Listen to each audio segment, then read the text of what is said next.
Go stand in any dealership parking lot in this state on a Saturday morning and watch what happens when a family of 5 walks in. The salesman doesn't walk them past the used lot. He walks them straight to the 3-row crossover with the panoramic roof, the captain's chairs, and the payment that's quietly north of $600 a month for 6 years. I've watched a mom stand there running the numbers in her head while her kids climb all over a car her family can't actually afford. Meanwhile, 40 feet away, sitting in the back row where nobody looks twice, are 4 SUVs that would carry that same family just as far, just as safely, for a fraction of the money. Nobody's buying those. That's exactly why you should. 4 of them today. Everyone cheap, everyone still easy to find here in Florida, and everyone chosen for one thing above all else: whether a real family can actually live with it day to day. I'm Danny Ruiz. I've spent the last 18 years turning wrenches at an independent shop outside Tampa. Not a dealership, the kind of place families come to when the payment's already tight and they can't afford to get the next car wrong. No manufacturer pays me a dime for this. I don't get a car to review and hand back. I buy parts wholesale and put them in myself, same as I'd tell you to. And I'm not talking down to anybody here. I've got 3 kids of my own and a Corolla with 190,000 miles on it in my driveway right now. Half the families that come through my bay are stretched exactly as thin as you are. Before we get into it, hit subscribe. It's free. And this is the kind of video worth sending to whoever in your life is about to sign for a car they can't afford. Here's how I pick these: Florida DMV registration data, the NHTSA complaint database, carcomplaints.com owner reports, and what actually rolls onto my lift every week, which is the part no spreadsheet captures. But there were 3 things I weighed here that nobody weighs in a normal cheap SUV list, and they matter more to a family than 0 to 60 ever will. 1. Heat and humidity survival. Florida cooks a car's AC compressor and rubber seals in a way the rest of the country doesn't. So what dies first here isn't what dies first up north. 2. 3 kids, 2 car seats, and a stroller math. Not cargo volume on a spec sheet. Whether it actually works with real straps, real buckles, and a real trunk floor. 3. Whether it survives a teenager learning to drive it. Because if this is a second family car, it's about to get driven by someone with 4 months of experience, and that changes what reliable even means. And here's the part that should make you angry. Getting the right car is only half of it. Keeping it is where families in this state get taken to the cleaners. There was an investigation last year. 1 car with a single, cheap, known fault driven to 8 different shops around the state. All 8 found the real problem. 5 of them also tacked on work the car never needed: flushes, filters, alignments, and padded the bill by $600 to $800 on top. That's not a few bad mechanics. Advisors work on commission at a lot of these places. It's built into the business. And families with 3 kids in the backseat and a service light on the dash are the easiest sale of the day. That's exactly why the Florida Driveway Guide exists. It's a plain English breakdown of the 12 most common upsells at the service counter here, and the exact sentence to say back to decline each one without an argument. $15, instant download, links in the description. Worth it before you ever hand your keys to a stranger at a counter. Number 4. Kia Sorento, 2011 to 2015 first facelift. Nobody wants these because it's a Kia with 6-figure miles on the clock and no story attached to it. No badge snobbery, no enthusiast following, nothing that makes it feel special in a parking lot. That's exactly why you can pick one up for less than what most families spend replacing the brakes on a used minivan. What it does well: this generation Sorento gives you 3 real rows of seating in a body that hasn't ballooned into the driveway-eating size modern 3 rows have become. It fits in a standard Florida garage without someone folding in the side mirrors first. The second and third rows both fold genuinely flat, not the awkward half-fold you get on some rivals. So a stroller, a cooler, and a full week of Costco groceries all go in at once without a Tetris session in the parking lot. Under the hood, the 3.5-liter V6 is naturally aspirated. No turbo lag to manage, no diesel particulate filter to worry about clogging on short trips, nothing exotic sitting between you and a simple oil change. And because Kia and Hyundai shared a huge amount of engineering in this era, Half the mechanical parts on this thing are shared with the Hyundai Santa Fe of the same years, which means every independent shop from Tampa to Jacksonville has seen this exact drivetrain 1,000 times and stocks the parts for it. The catch: the factory air conditioning compressors on these had a genuinely rough run through about 2013, and I've had more than a few come through my bay with a compressor that seized or a system that just slowly stopped blowing cold over a summer. Up north, that's an inconvenience. Down here, a weak AC system in a family SUV isn't a comfort complaint. It's the difference between a car you can actually use and one that turns into a rolling greenhouse the second school lets out in May. Get the system pressure tested by a shop before you hand over any money, not after you've already driven it home. What to check? Don't just ask if the AC works, ask specifically for AC service records, because a compressor that's already been replaced once under warranty is actually a good sign, not a bad one. On the test drive, run the AC on max cold for a full 10 minutes on the highway, not just a quick blast sitting in the dealer's lot at idle, because some marginal compressors will blow cold for 2 minutes and then fade. Also, check the second row folding mechanism for smoothness. A stiff or sticky fold usually means it's never been used, which tells you something about how the car was actually driven day to day. Verdict? It's not glamorous, it won't turn heads at school pickup, but it hauls a family of 5 through a Florida summer without complaint, once the AC is confirmed healthy. And the whole car often costs about what a new stroller and car seat combo runs at the store. Number 3, Honda Element, 2007 to 2011. This one gets laughed at in every comment section it's ever appeared in, because it looks like a toolbox somebody bolted wheels onto. I'll say it plainly, that's the highest compliment I can give it as a family car, and it's the one on this list I'd hand my own money over for without a second thought.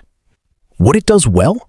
The rear doors open like barn doors with no center B-pillar in the way, hinged at the back instead of the front, which means you can swing both doors wide open and load 2 car seats side by side in about 20 seconds, instead of the usual wrestling match of reaching around a door frame with a squirming toddler. The floor throughout the cabin is rubberized, not carpeted, and it actually has drain plugs built into it from the factory. Honda designed this thing to be hosed out, which matters enormously if you live anywhere near a Florida beach and your kids are tracking in sand, mud, or the aftermath of a juice box explosion on a hot afternoon. Mechanically, it's about as unkillable as anything on this list. Honda's 2.4-liter 4-cylinder, the same basic engine family used in the Accord and CR-V of that era, chain-driven with no turbo and no particulate filter to worry about clogging on short school run trips.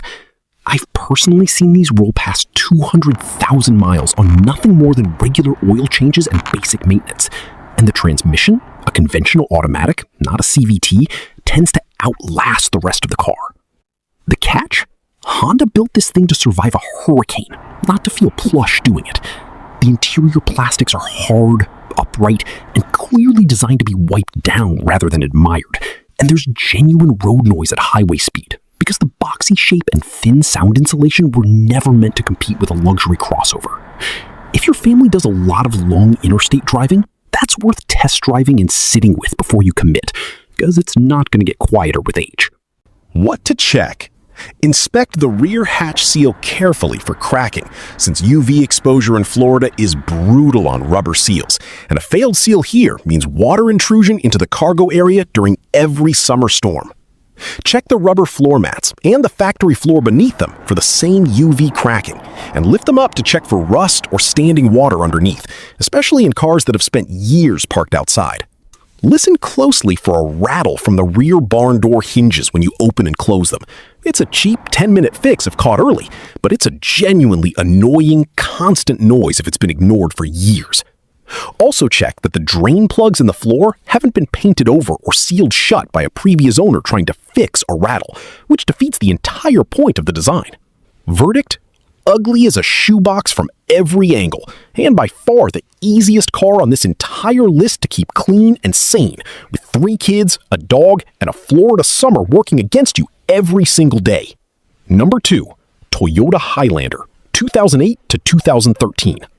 Nobody's excited about a Highlander from this era because it genuinely doesn't look like anything.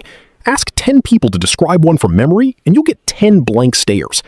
That total lack of personality is the entire appeal, and it's exactly why they sit on used lots getting overlooked for something flashier and far less dependable. What it does well: the 3.5-liter V6 runs a timing chain rather than a belt, carries no turbo, and shares an enormous amount of its underlying engineering with the Camry of the same generation, which means this isn't some rare or specialized platform. It's one of the most common, best understood drivetrains on Florida roads. Every independent shop in this state has seen this exact engine 1,000 times over. Parts are cheap and everywhere, and diagnosing a problem on it isn't a guessing game. Third-row seating is available on most trims from this generation, and while it's not enormous, it's genuinely usable for kids rather than a decorative afterthought. The second-row bench slides forward and back on a track, which solves more car seat versus legroom arguments than any single feature on this entire list. You can slide the second row forward to open up third-row access, then slide it back once everyone's settled. The automatic transmission is a conventional torque converter unit, not a belt-driven CVT, and not a dual clutch box pretending to be sporty. And that's precisely why these hold up for so long. There's no exotic clutch pack quietly wearing out under normal family driving. The catch. Be honest with yourself about the third row before you buy based on the spec sheet. It's genuinely tight for anyone much past about 10 years old, with limited headroom and a seating position that puts knees up near chins for anyone larger. Treat it as occasional use space for a shorter trip or an extra kid's friend, not a everyday seat for a growing preteen, and you won't be disappointed by it. What to check? Look closely at the dashboard for cracking along the top edge near the windshield. This is extremely common on high-mileage Florida cars after years of direct sun exposure. And while it's cosmetic rather than mechanical, it tells you how much sun exposure the car's interior has actually absorbed over its life. Check that the sliding second-row bench actually locks securely in every track position, not just the front and back extremes, since the latch mechanism does wear with age, and a bench that shifts under braking is both annoying and a genuine safety concern with kids in it. Also, ask for timing chain and water pump service history if the car is past 150,000 miles, since while the chain itself is durable, the tensioner can start making noise on high-mileage examples, and it's worth knowing about before you buy rather than after. Verdict? Boring in literally every direction you look at it. Styling, driving experience, ownership experience. That is the entire point of a family car that just needs to start every single morning for the next decade without asking anything of you in return. Number 1. Mazda CX-9, 2010 to 2015. Some of you will scroll straight past this one because a Mazda doesn't scream budget SUV the way a Kia or a Honda does. Stay with me on this one, because in my experience, owners of these simply will not stop talking about them at the school pickup line. And once you understand why, you'll see it too. What it does well. This is the only vehicle on this list with genuine third-row seating that a full-grown adult can actually sit in for a short trip without complaint, not just a cramped kids-only bench tacked on as an afterthought.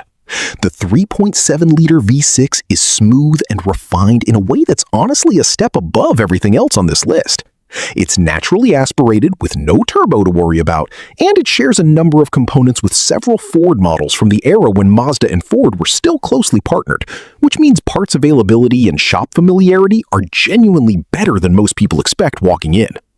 Visibility is excellent for a 3-row SUV of this size. The pillars are thin by the standards of anything built in the last decade, and the beltline sits low enough that you can actually see the corners of the car, which matters enormously when you're trying to parallel park with 3 kids yelling different demands from the back seat and 0 patience left in the tank for a slow 3-point turn in a crowded parking lot. The catch? Fuel economy is genuinely the weakest point on this entire list. This is a full-size V6 SUV, and Florida's stop-and-go summer traffic, combined with running the AC hard for months at a time, will not do that number any favors. If your household budget is tight on the gas line item specifically, weigh this honestly against the Highlander one spot above it, which will cost you meaningfully less at the pump over a year of ownership, even though it's a less comfortable ride overall. What to check? Ask specifically for maintenance records showing regular transmission fluid changes.